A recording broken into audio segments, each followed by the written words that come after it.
কেউ যদি বলে তার কথা কি মানবেন? মানবেন?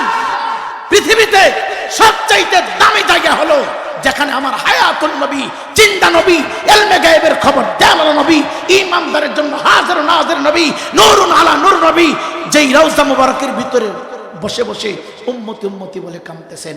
এই রওজা মুবারকের মাটি আল্লাহ পাকের আরশের চাইতে খাঁটি। সুবহানাল্লাহ। ওই জায়গায় দাঁড়ায় 1 রাকাত পড়লে 50,000 রাকাতের সওয়াব।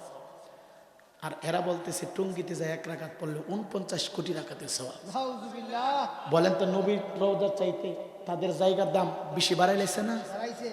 তাহলে কি ইসলামের পক্ষে না বিপক্ষে? বিপক্ষে। অনেকে মনে কষ্ট পাইছেন না? জি না। রাগ করছেন? যদি আমরা উপস্থাপনা না করি তো শিখবেন কোত্থেকে? রাগ করিয়েন না বাবা, কষ্ট পাইেন না। ইমানদার মুসলমান যুবক, সন্তানের প্রতি মা বাবার দায়িত্ব, মা বাবার জন্য সন্তানের দায়িত্ব। বাইজির ডাক দেখো, শোনো, আমি খানায় কাবার পাশে দাঁড়াইলাম।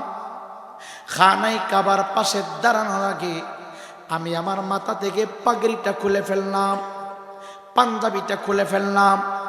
মায়ের দেওয়া 3 টুকরা কাপড়, একটা কাপড় আমি নাভি থেকে টাকনো পর্যন্ত ডাকলাম, আর একটা কাপড় দিয়ে আমার শরীরটা ঢেকে নিলাম, আর একটা কাপড় আমি আমার চাদর বানাইলাম, মাথার উপরে দিলাম।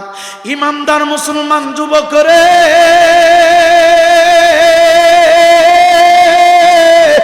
বাইজির ডাক ডাক, শুনো, আমি খানায় কাবার চতুর্পাশে ঘুরি। শুধু আমি না, আমার সাথে লক্ষ লক্ষ মুসলমান নরনারী আল্লাহর নামে জিকির করতেছে।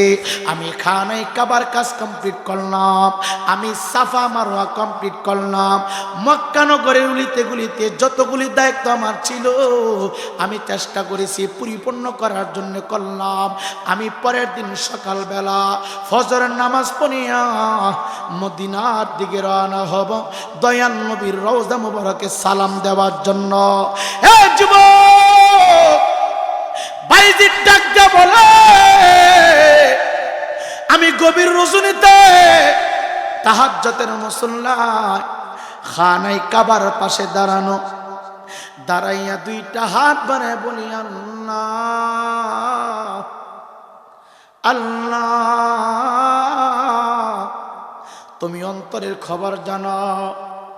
সকাল হইলে আমি মদিনার দিকে চলে যাব। মক্কায় আর আমার মনটা মানে না।